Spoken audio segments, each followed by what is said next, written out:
to say right now too. Really glad we didn't decide to review Bring Her Back. I liked it a lot. I think Joe would like it. I remember we made you sit through Evil Dead Rise, and it wasn't until after I watched Evil Dead Rise where I was like, "Oh man, I feel bad for Dom." Yep. We made him sit through that. This I don't know if you would have done well with this. This was nasty. Okay. This was a nasty movie. Like good. It's one of those movies that like I shouldn't say one of those movies because there really aren't many of these. It's unique in this way. The guys who directed it, first off, it's the Philippou brothers. They're I guess a really popular Australian YouTube duo. They're known as Raka Raka on YouTube. Raka Raka. I don't know. Got I know a couple of sketch artists and a number of them from Australia, but I don't know about that one. they've got about 7 million subscribers. This is their second Oh feature. shit. Their first one was Talk to Me a couple of years ago, if you recall that one at all, which was good too. This one was really good. This one's got Sally Hawkins in it, from Paddington and Shape of Oh, whoa, whoa, Water. whoa, whoa, whoa, whoa. Okay, okay. I think I do know who these guys are.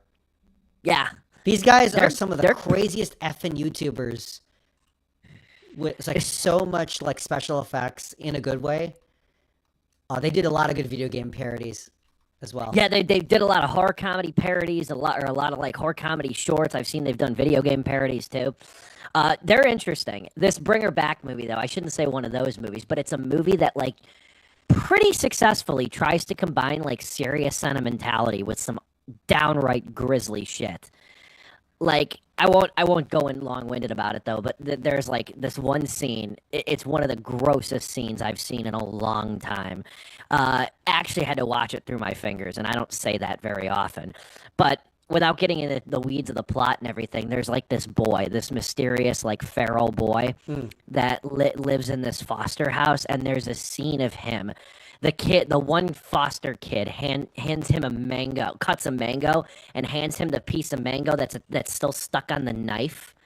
The kid chews through the butcher knife, Oh. and like his teeth are cracking, his gums are slicing. Oh God. It is rough. It is rough. There's another scene where he eats a wooden table and his teeth are chipping off and flying. Yeah, and you know what the sick part was? 2 hours before I saw this movie, Catherine and I saw this thing yesterday. I went to the fucking dentist. It was the worst timing on the face of the earth to see this movie that has all this oral trauma. But yeah, Oral good movie. trauma. That's already a bad sign if we're using those terms, if we're using those adjectives. Good movie though. I'm not gonna lie. Got a little didn't cry, but got a little emotional to it. And I know that that's the funniest part about the movie is that it's actually a really sad, tragic movie. Hmm. That kind of lingers with you a bit. But man, is it fucking grisly? I'll tell you, it's not a movie I'm probably gonna watch again. But yeah, those dudes are cool. The Philippine brothers. I know now after having seen two of their movies that are pretty bloody and brutal. I'm like, we're gonna bypass those on Sleepless unless they do like a romantic comedy or something. Mhm. But anyway, at any rate, we are going to talk friendship today. First things first, I feel like we'd be remiss if we don't say anything about this. And it's hard to talk about this, not only just because it's heavy subject matter, but now it's getting to the point where there's a lot of he said, she said stuff about this.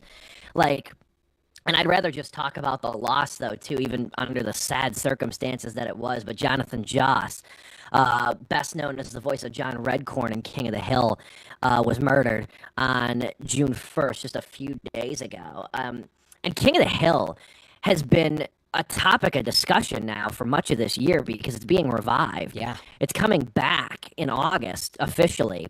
And And they've had a number of losses too since yeah, between. they have. So they've had to deal with that, and now this is so they've got that legacy weight, like WEIGHT, of all the people that have passed since the original series, and now this is just devastating. This is just tragic, and we're not going to talk much about the incident itself because there's a bunch of details still pouring out of the whole That's thing. what it is. It's apparently there's a history here with the situation with the apparently with what went down, and so I think Steve, you said it best. I think in the chat where it's like, yeah, I don't think we should be talking about the details simply because it's messed up. Although we will, I will touch upon the homophobia of the situation. But other than that, man, this is just shocking. This is absolutely shocking.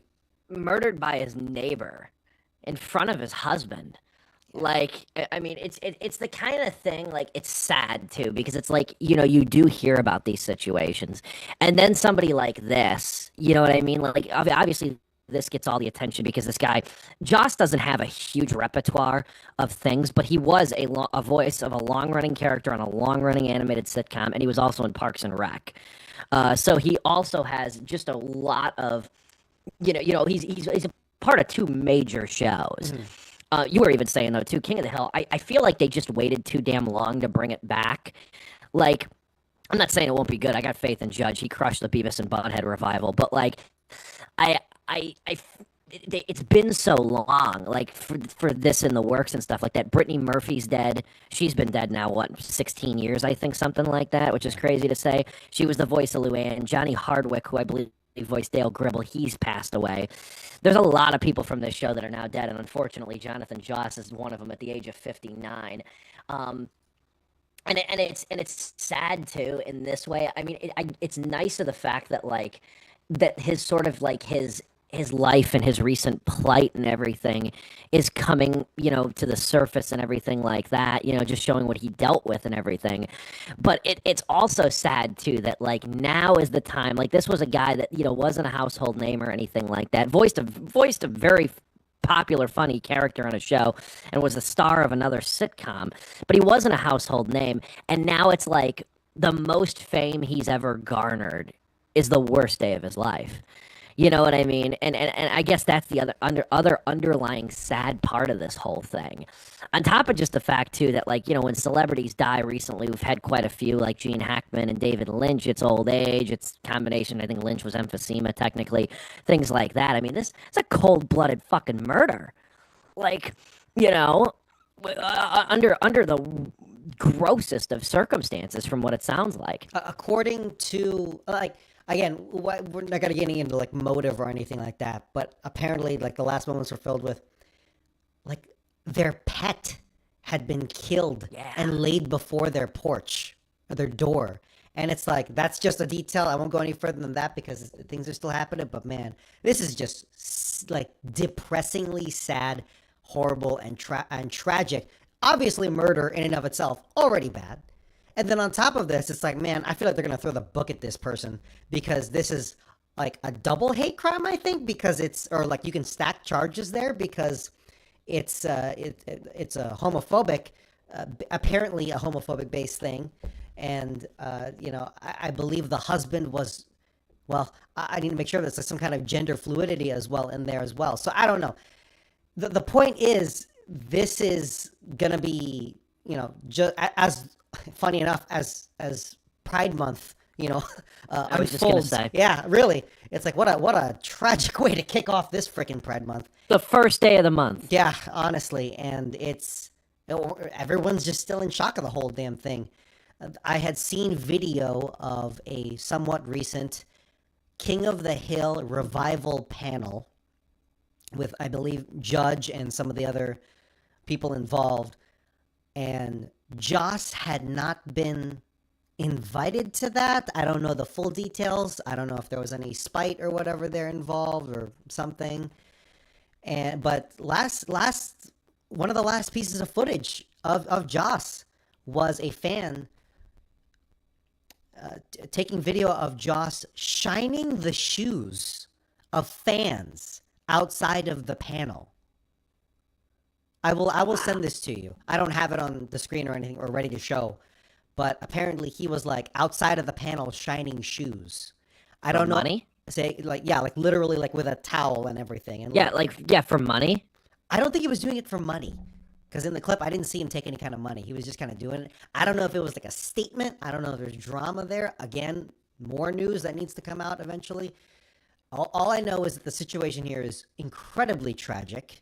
And Joss has had trouble, some kind of trouble and emotional distress in recent times as well. His house burned down. His family home burned down. This is just terrible. This is just terrible for a dude who brought so much laughter and joy for his brief but notable scenes. And like the Parks and Rec YouTube channel just uploaded today, I believe, or yesterday, a highlight of the Ken Hotate character from Parks and Rec.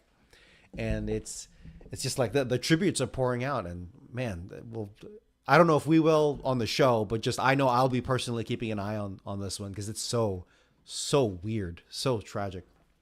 It is, and out of the blue too, and like I said too, it's heightened obviously the gravity in the situation too, but it's like it was looking really perfect too with King of the Hill coming back after being rumored for so long and everything, and now it's like we're less than 2 months away from this thing supposed to premiere, and that's just going to overtake everything. Yeah, it is. It really is. I saw something too that said that like he recorded like 4 episodes worth of lines or something like that.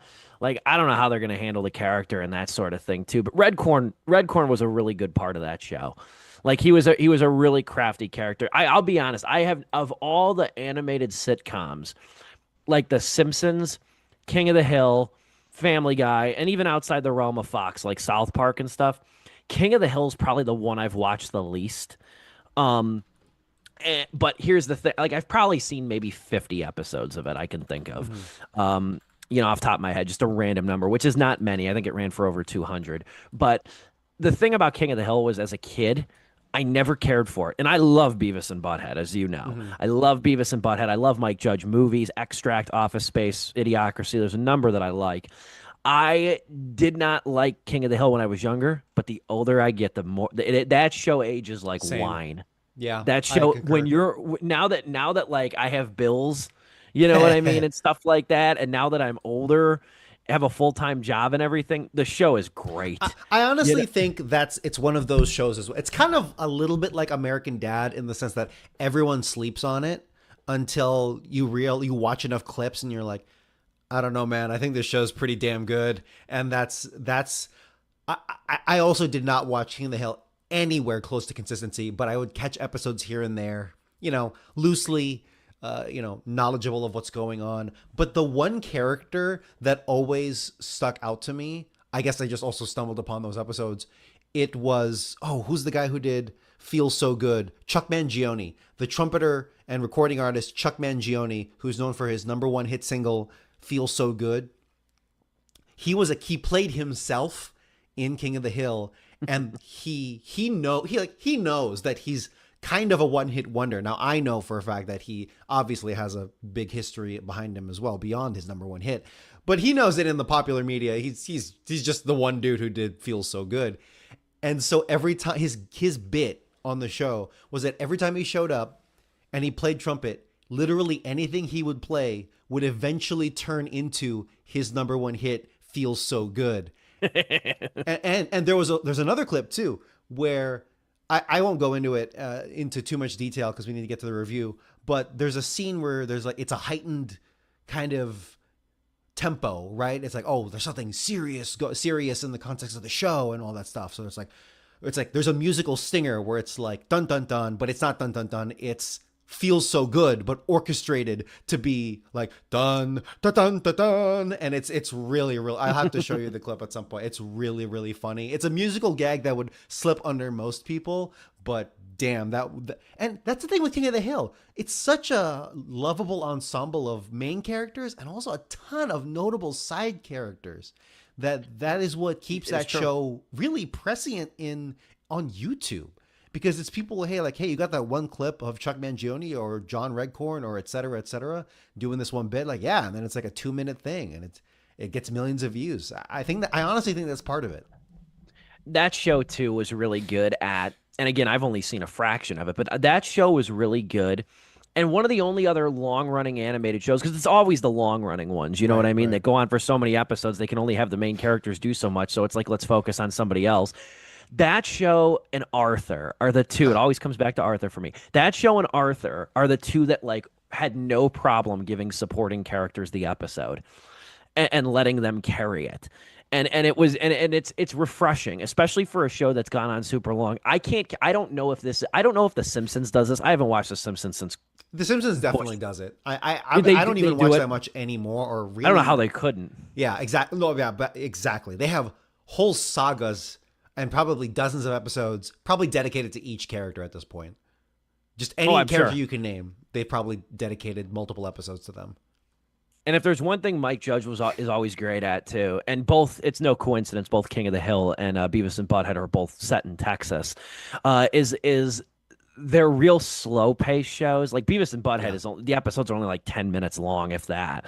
But they're slow paced, and you kind of almost have to listen for the joke. Now, Beavis and Butthead is purposely much more simpler, Right. And like its lead characters and stupid, everything. like genuinely stupider. Yeah, but even there's still a few lines in that show because I watch it so much. There's still a great line when the vending machine eats their money and doesn't give them their food, and they're trying to break it. There's still the great line when they're trying to break the plastic at the vending machine. Butthead goes, "This glass must be like plastic or something." That is a good line. There's some like really that. good, and then like there's an episode where they go to a wedding and Butthead's telling Beavis, "Marriage must suck. It's like you're with the same person the rest of your life, saying the same stupid crap over and over again."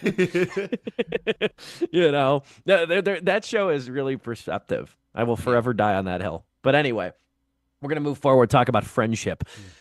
God, I've been waiting to talk about this movie for so long. I saw it, Catherine, and I saw it Monday, and Paid off. I'll say it paid off, didn't it?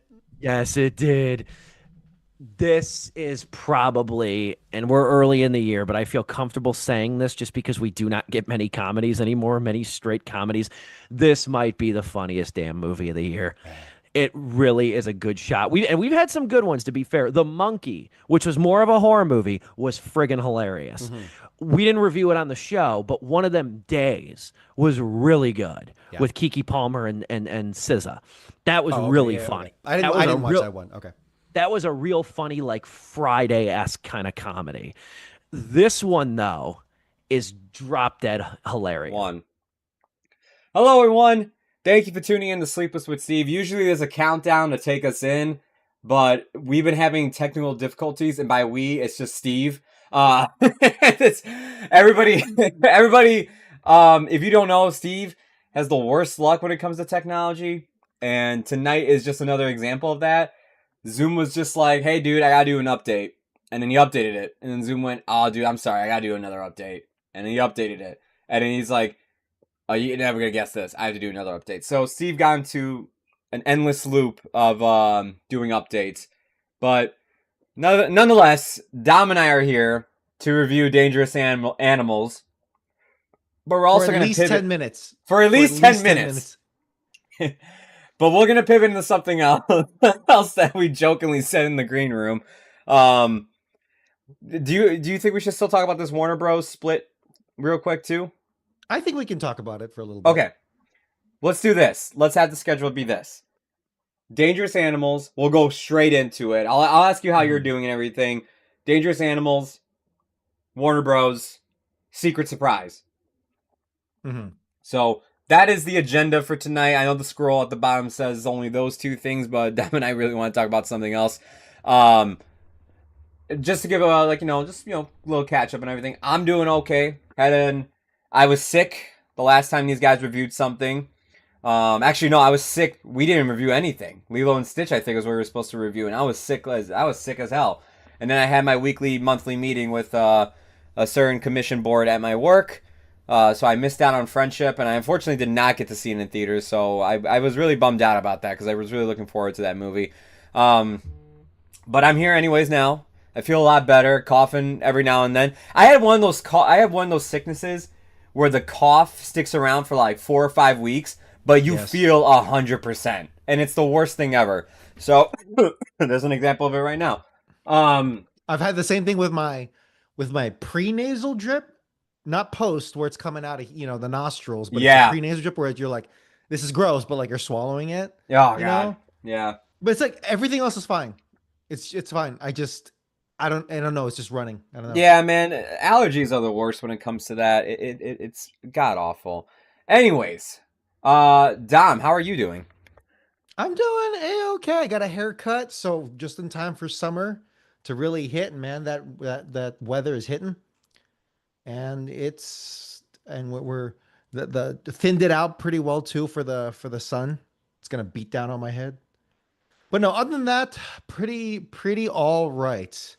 Honestly, we should just go straight into Dangerous Animals because the showings for this movie in my local theater were 4:00 p.m.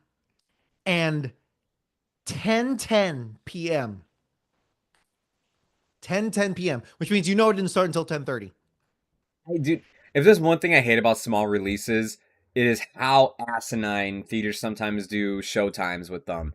Because it's just like, bro, that is not fucking fair, honestly.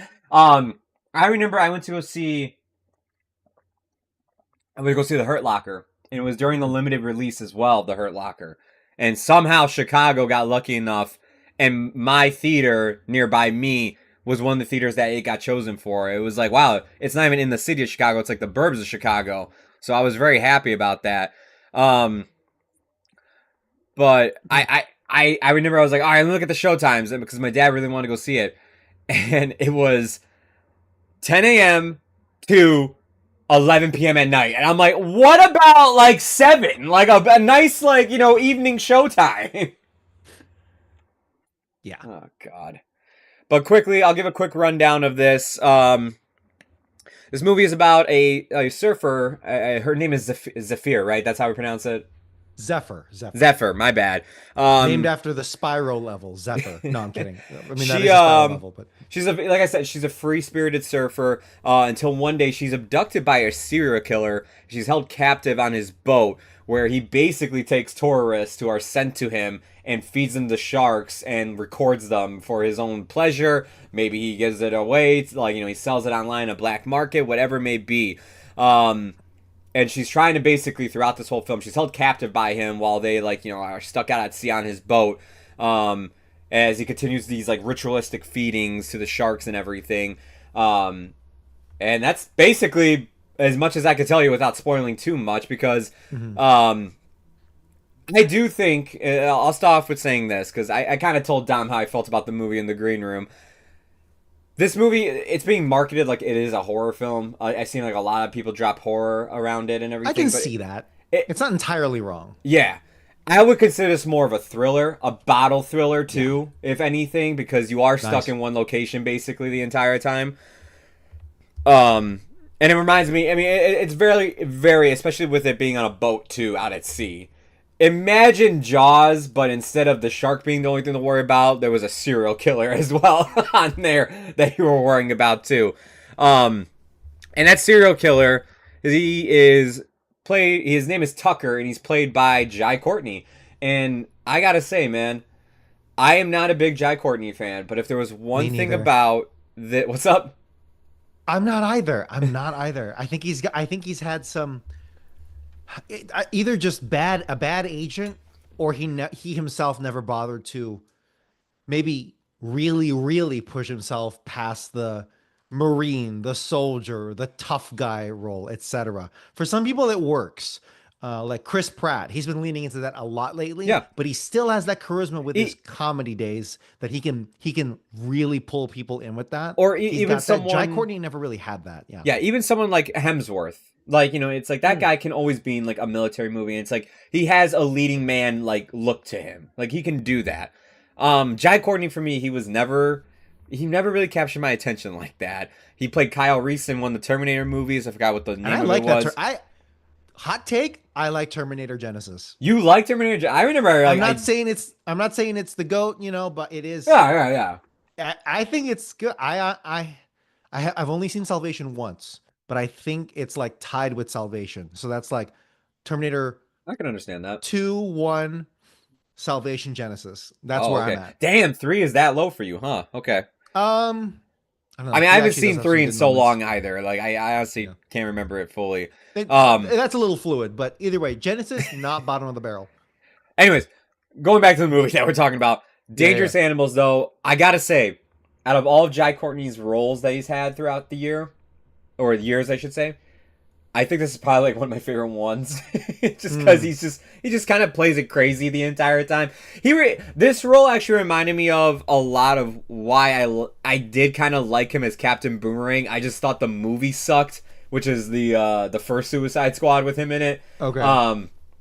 It was like I could see this guy being like a crazy lunatic. It's just this movie's doing nothing for him. Well, now you have a whole movie that basically revolves around him and Zephyr. I'm gonna keep butchering this name, man. Zephyr? No matter Zephyr, no matter how many times they said it in the movie, I like every time when I'm reading it and I'm looking at it, that's how I'm pronouncing it in my head. Who's played by Hasey Harrison, who's also really good in the movie. I feel like the two here, they work well with one another. There's some really good clashing moments with them and really good scenes with them too. Especially with her being like the final girl as well. She does it very well. And I'm gonna pass it off to you real quick because I'm probably go down south from here. No, honestly, like the thing that I'll reiterate that Jai Courtney in this movie super fun because he's not playing his typical Jai Courtney roles, and the scene that sealed the deal for me, he does a lot of cool stuff, a lot of subtle and not subtle things at the same time, and in differentiation. But the thing that sealed it for me was the dance scene, if you know what I'm talking about, where he's just dancing to himself, doing a crazy creepy dance. Those scenes where it's an unhinged character doing a crazy dance, showing something unstable about them, so showing something primal or raw about them, that can be 50-50. It can either just be like a big joke and it does not translate well, or it just becomes a big meme, or it actually is fun. Rarely is it like deeply unsettling to your core. That's pretty rare. That needs to be like a stellar movie for that to happen. This wasn't that, of course, but I still thought it was fun. I still thought, you know what? This is kind of drawing me in. It's a very simple plot, to be frank. There's a couple of twists and turns, but it's a very simple, straightforward plot. Maybe a little predictable, not as predictable as you might think, because there's some fun little twists as they go on. Yeah, I could see that. Yeah, but for the most part, I very much enjoyed all three of the main characters here. There's some sacrificial lambs and like one side character that's just there as a fun. But in terms of the three strong performances from the three of them, Hassie Harrison as Zephyr, yes, she also did, I think, pretty darn well herself. And there's a certain fierceness without being too, I don't know, like, in any movie like this, because I'm college educated, there's like gender dynamics and all that bullshit. I say bullshit, but I also think is true. But it's for the most part, that really didn't come into play too much. I mean, like, it exists no matter what. But for the most part, she plays it straight. I think there's a pretty good balance between her and Josh Houston. The guy that plays Moses, yeah. Her love interest. That is, I think that's handled very well, and these are two believable characters in an unbelievable situation, and for the three of them, I very much enjoyed this movie. It was pretty enjoyable. Yeah, and look, I know I said I would go down like south from here. It's not bad though. To me, this is one of those movies that I got done watching it, and all I thought to myself is, shit, Steve and Dom are gonna have to do some heavy lifting. Because I don't really have much to say about this. I do think it is a fun movie. And I actually saw it with a pretty good sized crowd. I saw it with about 10 people in the theater, which I was surprised by because I went last night, like around 8 o'clock is when I went. And I was actually surprised like how many people were there and everything. And funny enough, I had a guy behind me. If you could somehow get a showtime with some people in there, I had a guy behind me that was going, oh shit, like whenever something like, crazy was about to happen, or just like, what the hell, when Jai Courtney was doing something, he was just saying that, like, he would always react to something, and it just kind of added to the fun of the movie. A lot of this just comes down to, like, I do think, like, it's just it's a well-paced, directed battle thriller that has great performances in it. And I know you said you had some things that kind of caught you off guard. For me, I'm not saying this was by the numbers, but nothing really in the movie surprised me, really. Sure. There was no, like, gas moment. Like, the only time I think I was actually like, oh, shit, like, I didn't expect it to go down like that, is when he stabs that guy in the neck when he's doing the breathing exercise with them.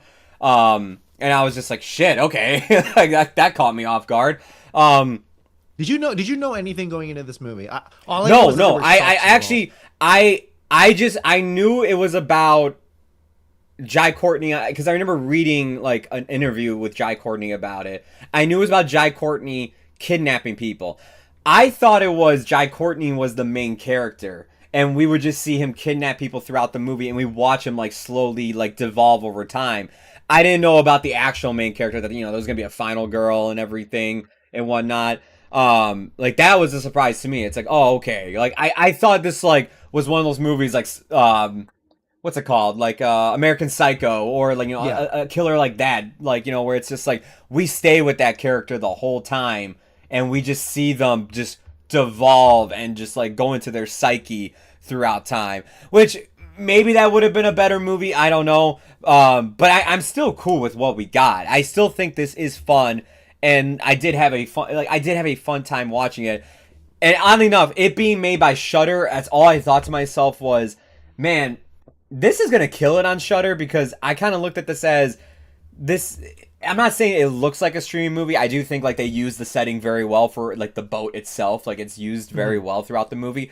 But all I could think about was just like, man, this just reminds me of stuff I've seen on Shudder, where it's fun. I enjoy it, but it's like I really don't have much to talk about it after that. It's just a fun watch that like I'm in the room with people watching it, experiencing with them.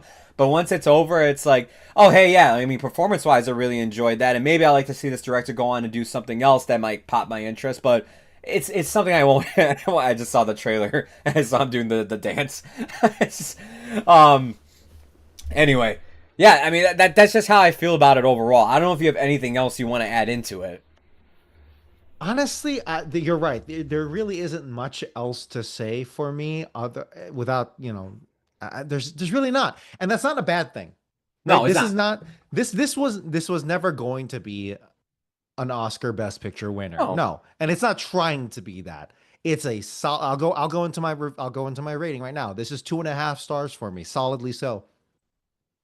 This is oh, go ahead. Sorry. This is a solid. Yeah, this is a solid, fun, and a little unpredictable, although ultimately predictable. Fun little thing, and we mentioned Jaws earlier, and I will say that the movie does treat the sharks with a respect. It does. You don't think it will at first. You think it'll treat them like Jaws treated its sharks, as pure horror pieces, and in a way they're there, right? They're nature. They're just an unmistakable, unavoidable part of nature. But in terms of when the protagonist is confronted with a shark head on, there's a respect there, and I very much enjoyed that. That's like the one extraordinary thing, other than Jai Courtney. That's like the one notable thing for this movie for me, and I appreciate that. So 2.5 out of 4 stars for me. Yeah, for me, it's also 2.5 out of 4 stars, but not like a bad 2.5 out of 4 stars. I think anybody can go see. And typically, I wish more of these shark movies were as good as this movie. Honestly, For real. because I think back to some of there's movies like Shark Night, the Meg 2, hell, even the first Meg, where it's just like, okay, look, the Meg is about a megalodon shark, of course, and everything, but it's like, I kind of really wish those movies really leaned into the wackiness that the trailers made it seem like it was going to be. If I were to talk about one recently, I'm not saying it's as good as Jaws, but it's like, it's been one that ever since Jaws, I'm like, no, you should check this out, because I actually think they did a pretty good job with it. If you don't mind watching Blake Lively, The Shallows is one of mine that I always looked at and I went, you know what, I'm like, this one is one of the better ones in terms of like these shark survival movies that I really enjoyed. Honestly, if I were to say it, one of my favorite, like, it's not about sharks, it's about crocodiles, but the closest thing I got to like having that same like holy crap like feeling like when watching Jaws for the first time, again, not saying it's not even as good as that, but just that same feeling, I think it is a very good movie, is Crawl, which was released in 2019. That to me, that's an awesome movie, man. If you haven't seen that, that is an awesome movie. But yeah, it's 2.5 out of 4 stars for me.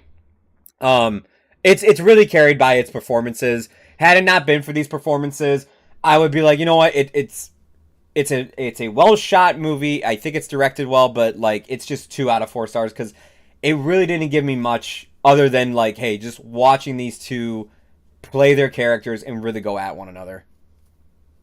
For sure. All right, moving on here to our news story of the day. Joe, I linked the NPR article, or unless you have another one, that's perfectly fine. No, I'll put it. Yeah, man. we are here talking. This is kind of a bombshell in industry news. We are seeing a split in the mighty empire, in the mighty Zaslav empire, now being split here, now being shattered into two. I'm thinking of like YouTube clickbait drama. It's like Zaslav shattered as Warner Brothers in shambles. No, Warner Brothers Discovery, the official name of this monster that was created just a couple years ago, honestly, is now being split into two. According to NPR, Zaslav will lead the streaming and studios company. Streaming and studios company. That's a direct quote from their press release. And that includes HBO Max, Warner Brothers Movie, and Television Studios. So movies and television, the studios. HBO and Warner Brothers are staying with Zaslav and his portion. Meanwhile, the cable part of the company, that includes CNN, that's big, CNN, TBS, TNT, and Discovery, is to be run by the CFO, the current CFO, Gunnar Windenfels. I'm not familiar with that name because we don't go past CEOs too much around here. But regardless, it is being split into two. And the cable business you wouldn't think too much of, but that CNN situation is very, very big.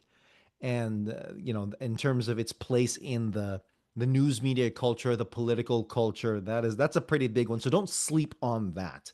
But in terms of the purview of this show, in terms of movies and TV and stuff, that is staying with Zaslav. So if you were hoping that Zaslav might get the boot, well, we'll see.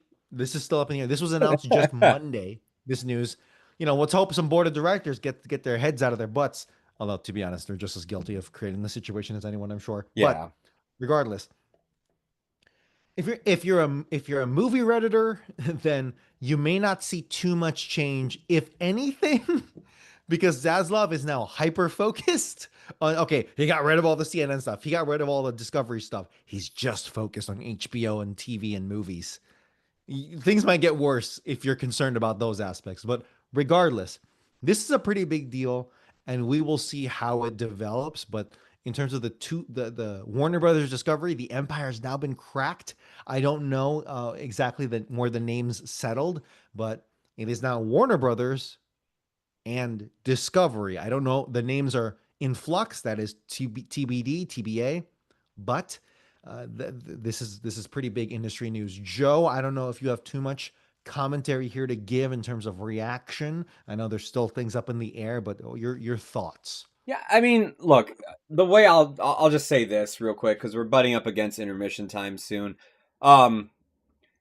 This doesn't change how I feel about Zaslav nor how Warner Bros. Has been lately. Because to me, it's like everything that Zaslav is gonna still be in control of is the stuff I've had problems with him being in control of. Yeah. And now it's like that's just his main focus. It's like, hell, before, at least, it was just like, hey, I gotta pay attention to all these things. Now it's just like, oh, good. He's paid attention to the streaming, which he's royally fucked up and, took a lot of stuff off of and changed it from HBO Max to back to HBO Max or whatever it is now. It might be called something else now. I don't even know. As well as just the movie thing in general. Because I've hated his whole... Look, I get it. Warner Bros. Was in a bit of a shit show when he took over. I understand. You got to make tough decisions. It does suck, though, when you see people like Clint Eastwood and other great filmmakers who have made films for generations and have an audience that will go see them, and you just don't even give them the time of day to promote their movie, nor even give it a wide distribution. And it's just it's stuff that I hate to see that. While he's he's gonna double down on stuff like the Minecraft movie, again, I'm not saying all these things are bad things. This is how a business works. I understand that he's gonna double down stuff like the Minecraft movie. If Superman is successful, then the superhero genre once again. Safe bets, right? Safe bets, basically. And it sucks when you look at Warner Bros. Because they have a catalog of films throughout the years of cinema, and it's just they've had Oscar-winning films or just films that took big steps, big leaps of faith. Let's just see how this will do in theaters. Let's just do it for the art and everything. And he's just kind of been the anti that. I mean, one thing that to show that is Looney Tunes today, they're not as popular with kids. and look how he's treated them. But like to me, it's like that is like a staple to your that is a staple to your company, Warner Brothers. Anytime I think of Warner Brothers, I always think of like, you know, the logo entrance sometimes when not Daffy, when Bugs Bunny comes around the corner and is eating the carrot and then he leans up against the Warner Bros logo. Yeah. It's like It's either that or the Animaniacs. I'm not joking. Yeah. Like it's a real damn shame to see him treat him like that. And it's like, you know, you don't see Disney doing that. Like Disney will still find a way to bring Mickey Mouse back around and keep it as an icon and everything. But yeah, man, I mean, we'll see how it goes. It's still early to tell, like you said, but it's not changing anything of how I've been looking at Warner Bros., which is just like utter frustration from time to time. Yeah, that's not going to change anytime soon. But we'll see what powers he will have left once the dust kind of settles. I mean, it's not really going to settle, but we'll see. We shall see. All right, we're gonna go to break here. Yeah. So Joe, take it away. We'll be back with a very special impromptu review of a show that we've been watching. Looking forward to when you do make that announcement, my friend. That'll be a good time on the show. I'll give you the floor probably to start the show on that one. Yeah. But Inside Out 2, the long-awaited sequel to Pixar's movie Inside Out, which I remember vividly seeing in theaters back in 2015. I remember, and it didn't dawn on me. Catherine and I rewatched the first one last week before the new one came out, and I saw that movie early. They actually had an advanced screening thing for it at AMC, and I saw that movie early, and it was a packed house. It was packed. I think it was sold out, and I remember that movie just being inspiring to watch and seeing the reactions of people all like laughing consistently. Like that felt, I don't want to be hyperbolic, because I'm honestly one of the few people I think that liked Finding Dory more than Finding Nemo. I don't want to say maybe the last great theatrical Pixar movie was Inside Out, because Soul technically didn't get a Pixar or didn't get a theatrical release. So I want to say it was like the last, I would say, complete knockout from Pixar. Inside Out 2, though, there was reason to be a little bit trepidatious with this sequel, I guess if for no other reason than Pete Docter, the director, who I've said for years is the creative genius behind Pixar. He really is. He's the chief creative officer. He's responsible for Up. He's responsible for Inside Out. He's responsible for, I think, some of the most emotionally affecting. Back and better than we were before. We're still Steveless. This is a very special Steveless without Steve here on the show. But you know what? We got through our movie review. We got through our news. Guess what? We've still got some time left over. Yeah, about 20 minutes left, give or take. So you know what? It's nerd hour, nerd 20 minutes. Because Joe and we're talking about Andor season 2, or at least the parts that Joe has watched so far. I have finished the whole show. Joe, which episode? What are you up to right now? I'm on episode 8 right now. 8. Okay, you're on episode. Have you finished episode 8? No. I just finished episode 7. Okay, so what just happened? Can you explain what happened? Spoilers for those in the middle of it. Yeah, what did happen last time I watched? It was a while back because it was when I was sick and everything. Okay, it was another time jump. For those of you who don't know, Andor season 2 takes place between every 3 episodes it's a year later. So it was another time jump, and Andor and Bix are living on Yavin, and they're just kind of stationed out there, and they're actually helping with the Rebel alliance and everything. And what's his name? Luthen or no, Willman? Willman comes back, and he's like, hey man, like Luthen wants you to work with him again and everything, and they're like both kind of like frustrated by it and everything, and then like it's basically like a call back to action for all of them as they're gonna go back to Gorman to like, you know, like handle stuff that's going on there. Joe, you're about to see some serious shit. I'm not joking, man. Oh, I know. Like, dude, you actually stopped right before it got big. I know, that's what everybody's been telling me. Like, I'm planning to finish it up this weekend. I was supposed to finish it up last weekend, but I just got caught up in doing so much. Because after being sick for so long, my room was a mess. I had a lot of clothes to wash that I was like, dude, I just got to focus on this right now. That I just didn't get around to it. But this weekend, Friday, I'm seeing The Materialists. Saturday, I'm going out for Father's Day. Oh, shit, I might not have time this weekend then. All right, well, all right. I'll try to finish it like soon, hopefully. Because as someone who's been, I guess yeah, I'm technically halfway through the show. I'm gonna say this: as somebody who is halfway through the show, this is amazing. This is not just like some of the best Star Wars I've gotten in a while. It's some of the best TV I've gotten in a while too. Because I thought the first season was really good. I really liked the first season. But I was just like, hey, you know what? I'm like, I'm hoping like season 2 can kind of like up the ante a bit and everything. Let's see him do it. Like season 1 was like a very solid like 8 out of 10 for me. Maybe like 3.5 out of 4 stars. This season is 4 stars. And it's because this season I felt like got away from Star Wars even more. And like that might sound like a turnoff for any Star Wars fan.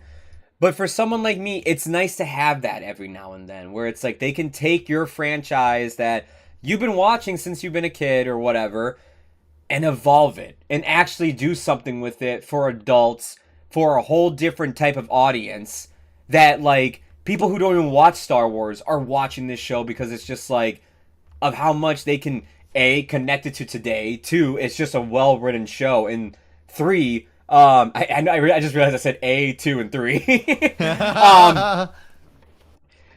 And number 3, my third reason is it's just like it's just so well done. It's just very good television. It leaves you anticipating, it leaves you wanting more after every episode. This is like HBO level. Yeah, no, this really is like this to me, like I look at other Disney Plus originals, including that first season, and I'm just like, oh my god, like this blows out everything on that thing's platform. Like the production value on this show, because like the thing I loved about Andor season 1 was how much was shot on location and everything, in the mountains and everything. And this season, I mean, like, hey, I mean, they doubled down on it, but not only did they double down on it, they doubled down on it with costumes, they doubled down on it with bigger sets, they doubled down on it with like bigger action sequences. It's like, holy shit, like you guys. This second season cost $650 million. But here's the thing, man. It feels like it. It really does. Because like you say that price tag, that brings me back to Game of Thrones, Boardwalk Empire, when like seasons of those shows would be racking up near to that price, sometimes even going over that price. Because like I sit there and I'm just watching this and I'm just like, this is so damn good. For those of you who don't know, yes, this is a prequel that does follow the character Cassian Andor before the events of Rogue One, but it's so much more than that. It is about the Empire's like foot on all these people's necks, and people reaching the breaking point, and them actually rebelling, and what an actual rebellion means to people, and how dirty, how ugly a rebellion can be, how like just. Man, I mean, how heartbreaking a rebellion can be. But if there's one thing I think this season 2 has done a great job with, it is mirroring today's events, whether it's other countries or our own now. And I'm just sitting there going like, there's an episode where the Empire, I'm not making any correlations here. I'm not going to say anything. You will make those correlations yourself when you watch them. But the Empire is having a meeting, and they're talking about how they need this planet and its resources so they can, kind of like, hey, okay, we need to take this resource from this planet, but like, we can't just show up there and do that. We've had bad history there, but what we can do is we'll make like the rebellion there think like they're actually doing something when really they're playing into our favor and everything, and like just the manipulative like aspect that the Empire has to the citizens of this planet, making them think one thing when really they're doing another, so they purposely can just take advantage of like being more of a police state, of a like, if I were to compare it to something.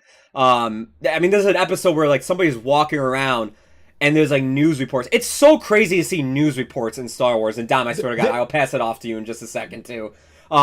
It's so crazy to see news reports in Star Wars, and they're saying like, man, there's all these riots and protests happening on this planet and everything, and it's just, there's nobody around. Everybody's actually going about their day. They're just doing these things. There's a couple people protesting in the plaza of this thing, but it's just like, it's not that crazy. Yeah, there's Andor continuously has broken certain aesthetic rules in Star Wars that have been held for a long time, but it does so in look, rules when they're broken mean something. So do Yeah. it right, and Andor absolutely did it right. It was weird seeing a screen in Star Wars. Like usually they do the fucking It was the weird seeing hologram. infomercials. Yeah, they usually do the hologram. They had like The View. They had like the morning daytime talk show The View in Star Wars, right? Yeah. But it works because it was meant to be, tell a part of society and expand on things in a really cool and proper way, and in Yeah. a deep way with a political message behind it. There's so many deep. Do you know how many like political activists are like watching this show and loving it and being like, yeah, that's just me. Like, yeah, that's happening right now. Like Yeah. that is basically how accurate this show has gotten in terms of political movements of today and honestly from the past, all throughout history. Well, I think the show does such a great job too at showing you different types of like, what were you saying? What did you say? Protesters are watching this, or what was it? Protesters, political activists, Political activists. organizations. Like, there's so many people that will watch this show, and there's a character for each person. There's the anarchist, and that is Saw Gerrera. You could say it's Lutheran too. I've seen people say it's Lutheran as well, but I think Lutheran is much more precise. Luthen, sorry. Played by Stellan Skarsgård. Probably like one of my favorite performances he's ever done. And he's like much more precise with what he wants to do and everything. You have Andor, who like, is kind of like, he's your main character. He starts us off as somebody who's just like, look, I don't care. I'm just getting on by. I'm living my life. And the more and more he's exposed to the Empire throughout season 1 and ultimately leading into season 2, the more he's like, okay, no, I want to fight. I need to push back on this. I want to know what I need to do. You have that, but then you have someone like Mon Mothma, who is like, she is a politician, and what is she doing to like, just realizing like how much little control she has over stuff, and then like, how much she's trying to fight behind the scenes and everything. It's so interesting how, again, like this show somehow got politics back into Star Wars, and that was one thing people hated about the prequels, trade wars, all the Federation stuff in those prequel films. But here's the thing, it goes in here, to show. Yeah, go ahead, finish. Yeah, and here, it's much more it mirrors real life, not just today, but just even past events as well. It just mirrors that, and it's so much more interesting when we have a character to follow, a character we care about, that's in that setting and is placed in that area. That it's just like Mon Mothma, and it's just like, oh hey, like I really care about her. I love watching her storylines play out and everything. And if you want to know where like a lot of those like drama aspects are, it's with her storyline, because Andor's is like drama and action, of course, but hers is just strictly drama, at least from what I've seen. Compared to the prequels, which is just like, man, they got like 1,000 aliens in the room, and they're all just doing wacky things, like, and just like, E.T.'s like a character in the background too in one of the shots. But it's just like, again, they don't spend time with these characters, that you don't care about that. They're just flowing through this stuff because these are prequels, and we have to get it to this certain point. So these events have to happen at these political trade federation things and whatnot. Dom, what were you going to say? It goes to show that politics was never the problem. Yeah. It was never the problem with Star Wars. It was just how it was written. No. Or rather, directed. Because George Lucas can't really direct all too well. He can't. No. Especially without supervision, without collaborators. When he's 100% in control, he unfortunately cannot deliver a final product that is truly all that satisfying, which is fine. Being a good creator means recognizing your weaknesses. And he had that before, but not so much with the prequels. And then people took the wrong message away from that. And then that's how we got the sequels. But now this is truly, Andor is truly as Star Wars as it ever should have been. Yeah. You can argue, and I will not, I understand this notion completely, which is that Star Wars is just for kids. Look, Star Wars, it was made as a blockbuster movie for mass appeal, and George Lucas was making shit up as he went. That's not an insult. That's called the creative process. That's called, making money, trying to make a living from this movie thing. If y'all really think Marvel Studios had that 10-year plan with the Infinity Saga planned out, they didn't. All right, but they just knew how to steer the ship really well. That's exactly true. Andor is a creative vision from beginning to end. It truly is. And I'm Yeah. sure there's still even then, there's still back and forth between the studios and Gilroy, the creator, right? Tony Well, Gilroy. if anything, I've loved reading actually. Like Kathleen Kennedy was just like, no, I want you to make this. I want you to make something different. I'm fully on board with it. Whatever you need. This was the one project where Kathleen Kennedy needed to do that, and she did. Yeah. That's where it mattered the most. It- And that it- honestly leads me to my next point here, maybe my final one, we'll see. But we'll just saying that, where does Star Wars go from here? Where does it go from here? Because, dude, this was almost an accidental success, maybe. I don't have the insider knowledge on that, of course. But, like, imagine you're Disney, right? You're Kathleen Kennedy. You're the studios, right? You bought this franchise from George Lucas for what? 2 billion, 4 billion? I forget. Yeah. Big numbers. You did this to sell Stormtrooper armor sets. You did this to sell plushies. And look, that's your game as a studio, as a production company, as a studio, right? I kind of understand it. I don't like it, but I can understand it. But where do you go from here? Because the cultural staying power of Andor, I'm gonna put some money on this. It's gonna be huge. It is what the fans have been craving for, even if they didn't realize it. Yeah. A lot of us, like you and me, this is what we've been craving for from the get-go. This is straight ahead craving. Because Other people, they don't realize it. Yeah. when I saw Rogue One, I was like, okay, don't get me wrong, I like The Force Awakens, and I did enjoy The Last Jedi for the most part. I think I used to be mixed on that movie. The more I watched it over time, the more I'm like, okay, I actually think this is good. But look, if you would have asked me, would I have the sequel trilogy? No, I would rather keep it as, like, it never happened or whatever. And they just, instead, when Disney got it, they just did spin-off stories and just tried to do that rather than continue everything.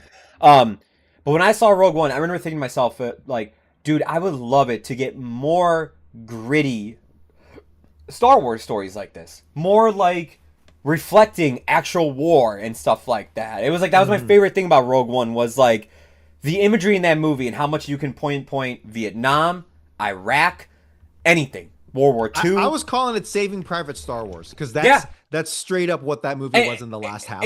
It's a damn good action film. Don't be wrong. It's an action film at the very. It's not like Andor. It is an action film through and through. But I looked at that as, you can do something like this and expand on that as, like, and I just said to myself, like, a trilogy of movies where we follow rebels and, like, the hardships they went through, and then in fact they made it into a TV show. It is what I've been craving for a long time, because it's like, don't get me wrong, I'm all down for a Jedi adventure and everything, but it was too much. It was getting ridiculous. The Mandalorian didn't start out like that, and then it ended up like that. I was just like, what the hell, man? The other shows too, like, I'm not crazy about the Clone Wars animated show, so I didn't care about Ahsoka. I tried watching it. I fell off after the third episode. Obi-Wan, I think, is just okay. The Acolyte, I did not care for, and it's not because I hate women or minorities. Like, it's just because I think it's a badly written show. It is a very bad written show. This to me was like, this brought me back to, like, hey, I really enjoyed this world, and you're doing something different. This is like what I loved about that first season of The Mandalorian. I was like, cool, let's get more stuff like this. For me, like, where does Star Wars need to go after this? They don't have to keep making stuff like Andor, because if you keep making stuff like Andor, then we're going to have the opposite effect, where it's like, okay, everything is now, eventually that's going to start to feel the same, but not only that, you'll get the imitations of it. You'll make me happy. You'll make me ecstatic, but I understand that's not your business model, and you can't survive that way, right? It's not, I don't think you can survive that way. It's just, I also think they'll just fuck it up and just have imitations of that show. Thank you. Yes, very much so. I think the award season, watch the Golden Globes, Emmys for Andor. Yeah. I think it's going to pick up a decent amount, hopefully a lot of accolades, because I think it should. I think the best case and realistic scenario here is, best case scenario while staying realistic, is that there'll be the Andor strain and there'll be the Mandalorian strain, which is that you've got your Andors, maybe not Tony Gilroy, but someone who Someone thinks like similarly that. to him Yeah. has that aesthetic where it's like, hey, it's expensive, but this is our prestige show. Yeah. This is our Wire. This is our Sopranos. This is in the sense that it is expensive but well-written television that will That'll get garner you the respect. accolades. Yeah. Exactly. And then you've got, this is our merchandise show. This right? is Baby And Yoda. yes, exactly. Our baby. And let me be fair. I There he enjoyed is. those first two. Yeah, man. I enjoyed those first 2 seasons of Mandalorian. I truly did. Really. That's like fun, high level Flash Gordon adventure kind of shit. And I think, well, that's the root of Star Wars. That's literally what George Lucas was doing. But I also loved it because it was just a serial adventure. It was just like, hey man, each week is a different thing. This is fucking cool. Like, I like that. We keep, and it was, those first 2 seasons were done very well. Yeah. And maybe we need to let Sleeping Dogs lie and let it go, because I think the subsequent seasons have not panned out so well. But you have that strain, which can be in the popular culture. But you know what? To be frank, Andor, the memes coming from Andor are gold. Yeah. They're really damn good. Like the deep foliated substrate calcite meme, loving it, absolutely loving it. And honestly, I've always argued that you can make, like, if you try really hard and make something of high quality, it will still be memeable. If you try to make a meme, you will fail. Yeah. You will fail. But in terms of the high level stuff, anyway, the point is you have those 2 strains, those 2 schools of thought, and that kind of covers your spectrum. Because Star Wars, I don't think it can. Star Wars in the meta, in the zeitgeist, it's kind of for everyone. It kind of needs to be for everyone. Star Wars as a brand, not every single product needs to be for everyone, but Star Wars as a product, as a brand, does. There's a video I've been wanting to make. I've been thinking about going back into YouTube lately. Oh man. And there's a video I want to make about just explaining how Star Wars got to where it's at today in terms of like just fandom. And just kind of explaining like the original trilogy came out and that's a bubble, but then you had this expanded universe stuff, and now that bubble had a bubble attached to it, and then that bubble grew this bubble, and then like just kind of explaining like there is no such thing as that's not like this isn't Star Wars. No, it is. Andor is Star Wars at the end of the day. Okay, like it just because it doesn't have lightsabers, just because it doesn't bring up the Skywalkers, just because it doesn't even mention the fucking Force once, that doesn't mean it's not Star Wars. It is. It's taking this world and it's doing something creative with it. It's doing something unique with it. And it's saying something almost along the lines of even what George was saying back in the day when he invented the Empire and the Stormtroopers and everything right there. It's almost like taking that idea that George had, but it's a sci-fi adventure. It's a fun sci-fi adventure and everything. Amazing classic story. But just taking that one aspect of the Empire that he came up with and expanding on that, and the rebellion, that whole thing. Yeah, man. Like if Disney can make more shows like Andor, and I don't know if you watched Skeleton Crew yet. No, I've heard good things about it. Skeleton Crew's honestly, I like Skeleton Crew a lot. I think Skeleton Crew. Which strain? If you had to force it, I put it closer to the Andor side. Because really? Because it doesn't try to be like we remember this. Yeah. Like it doesn't do that. It does its own story with it's kind of like the Goonies and everything, where you follow a group of kids and everything. I've seen people call it Star Wars things, like instead of Stranger Things. Like it's just like but honestly, it's a very fun show, and Jude Law's in it, and he's great. That's just like, hey, like I really enjoy this. That like it's not trying to connect to anything. It's being its own thing. And like we're like on a whole separate adventure with like pirates and stuff. Like this is kind of sick. Like this, like I would rather them do more stuff like that, where it's like, yeah, we get Andor stuff that's like more mature, but then we get that kid adventure stuff with Skeleton Crew, and then yeah, fine, you get the Dave Filoni universe that he's doing with his Ahsoka, his Mandalorian, his Cal Kestis, whoever else he's gonna bring in and whatnot. I don't know. Because like that's fine. That you got to do that stuff. It doesn't mean the Star Wars fans I hate are the people who act like they have to watch everything, and it's just like you don't have to. Okay, you don't have to watch everything. I didn't watch season 3 of The Mandalorian because I was like, that shit ended for me in season 2. Yeah.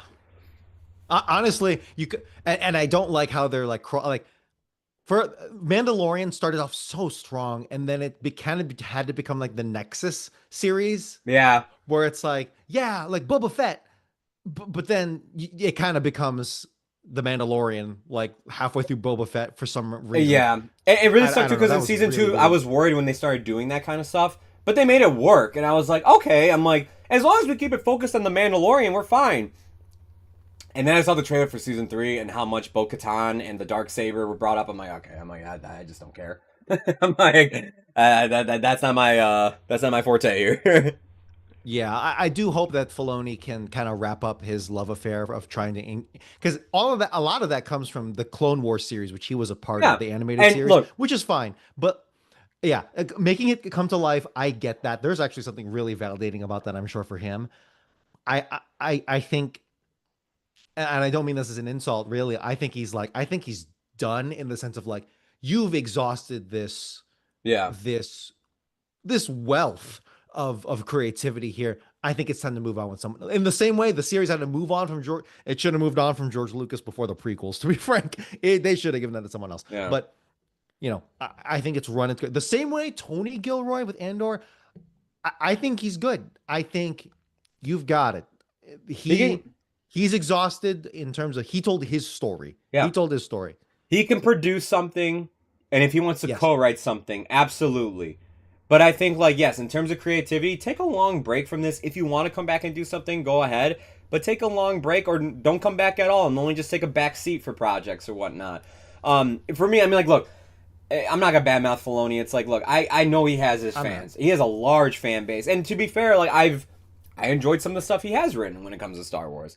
But like, it's like he's gonna have his renaissance and everything, and he deserves it because honestly, like, he made a whole animated show, 2 animated shows and everything. He kept that Star Wars train going. He brought in larger fan bases and everything. So by all means, yes, he does deserve to have his movie that he's eventually gonna make and everything. And let him have it. Let him do it. Same with Favreau. But like, again, I just really hope, if I was behind the scenes at Disney, I'd be like, hey, you know what?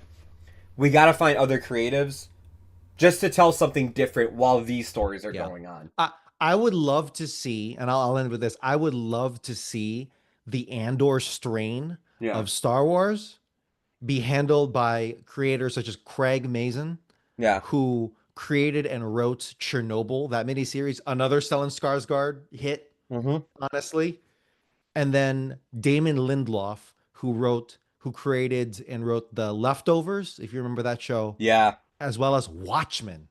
Dude, that Watchmen TV HBO show is badass, man. Gold. Dude, that is like legit one of my top TV series of all time. Yeah, straight up. I've would told love people to that's see one of my those favorite two. comic book adaptations, and they get mad at me for saying it, but I'm like, I don't care. Like, Why would they get mad at you for saying it? What are they Because talking about? it's not really a comic book adaptation because it's because Yes, it is. They feel like it's not a comic book adaptation because It his didn't name? come Alan, from a comic. Like it didn't come it's from a not comic, direct but also the writer of Watchmen. I don't know if it really got his blessing or not. Like, Sure. Hey, you know who else wasn't involved with the series from before? Tony Gilroy. He didn't give a shit about Star Wars. He actively said, this is not a direct quote, but more of a, what do you call it? what the hell did I get myself involved in? more of a like, hey, I think one of my powers here, one of my advantages is not being a Star Wars dude. And, honestly, guess what? It effing worked. Sometimes it works. We always say it's like, hey, see what happens? See the great things that can happen when you get a real fan of the series involved for other series, or the opposite, where it's like, hey, guess what happens when you get a fresh face who wasn't involved? Honestly, it's not a hard and fast rule. It's a coin flip. Sometimes you just gotta trust, have hope that you chose the right creator and put it in the right hands. You gotta look at the resume. If a guy's like, I love Star Wars, but the shit he's written is like really bad, it's like, yeah, he's just gonna make another bad Star Wars project. If a guy goes, I hate Star Wars, and he's written stuff that's really bad, it's probably gonna be one of the worst Star Wars things you've ever seen then. But like, if if it's the same thing, if it's the same things they're saying, but they've done good stuff, then more than likely it's going to be something good. Like, it really just comes down to the creator themselves. Anyways, we've talked about way more about just Star Wars in general than Andor, but we're pushing up against OT here, so I'll wrap it up. I'll say this. I'll do a quick summary. I really enjoy all the performances in this show. I enjoy the writing. I enjoy the storytelling. I enjoy the look of this show. Last year, we had Shogun come out, and to me, this is Star Wars' Shogun. It's that fucking good. In terms of costumes, everything. It's to that level. I'm excited to wrap it up and finish it hopefully sometime soon.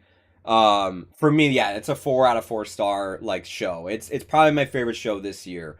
It blows season 1 out of the water, and I think season 1 was really good too. But I mean, this is just next level. Yeah, man, I can't wait to see what I can't wait actually. If this is true, I hope the rumors are true. Is that next year is the 10-year anniversary of Rogue One. And there are rumors that, like, Tony Gilroy has talked with Disney about re-releasing each of the 3 episodes in the theaters week by week, and it's edited into one feature-length film leading up to the actual, like, anniversary date of Rogue One. So it's, like, for, like, I think it's, like, 4 or 5 weeks, you watch episodes 1 through 3. So week 2, 3 through 6, or 4 through 6. And then eventually it builds to Rogue One. And if that's true, dude, I will go to the theater and watch that. Like, I will, maybe not every episode like batch, but I will go there for certain ones, just to see those on the big screen. The arc that you're in right now is like crazy. Like, you need to actually finish this soon. Yeah. But anyway, I'll just finish by saying that this is my Shin Godzilla. Andor is my Shin Godzilla in the sense that because Godzilla is a legendary film franchise, cultural phenomenon that started as something really, really meaningful. Over the years, it kind of lost its meaning. It changed into different things. Some of it worked, some of it didn't work. But with Shin Godzilla, it really came home. And it, honestly, Shin Godzilla was the movie that made Godzilla matter again, in my opinion. And from Shin Godzilla, you got Godzilla -1. Yeah. So I hope that Andor is our Shin Godzilla. It is my Shin Godzilla. And I hope we can get a Godzilla -1 from it. Yeah. Doesn't have to be. That's such a good that's such a good comparison, honestly, you pulled. Yeah, man. I hope it doesn't have to be exactly Andor, right? But I hope it can take things that seriously, treat it with the respect and reverence that it deserves actually, because Star Wars fans say that shit all the time. They don't really know what they're talking about because they're too they're too much of a Star Wars fan. I'm so sorry, but they are. And I hope that we can get something like that, man. Dude, Joe, I don't think we'll have time to talk about it on the show, but I hope that we'll just talk in the green room or just chat when you finish this show, man. We'll talk one day in the green room when I'm finished. We will. Hell yeah. But I don't want to take up too much. I was gonna say we could talk about just like what I've seen so far and like go into spoilers there, but I don't wanna hold you up too much longer. But yeah, man. Is that all you gotta say? That's all I got. Well, that is this week's show. Thank you all for tuning in. Thank you all if you stuck around and watch us just nerd out like we do whenever Steve isn't here. And we're just like, you know what, dude? We gotta talk about this. This is some real shit we gotta talk about. Next week, let me see what we got on the docket. Oh, it's The Materialist. Yeah. We'll be reviewing The Materialist, directed by Celine Young, director of Past Lives, starring Dakota Johnson, Madame Web, Chris Evans, Captain America, and Pedro Pascal, The Mandalorian, Mr. Fantastic. My prediction is that this is going to be a movie about 3 really hot people doing really hot things, and that's it. That's what Challengers was, and it was one of my favorite movies of the year. So maybe you know this will what? be the same. It works. It works. Is this our New York high society Challengers? We shall see. All right. Thank you all for tuning in. We'll see you next week right here on Sleepless with Steve.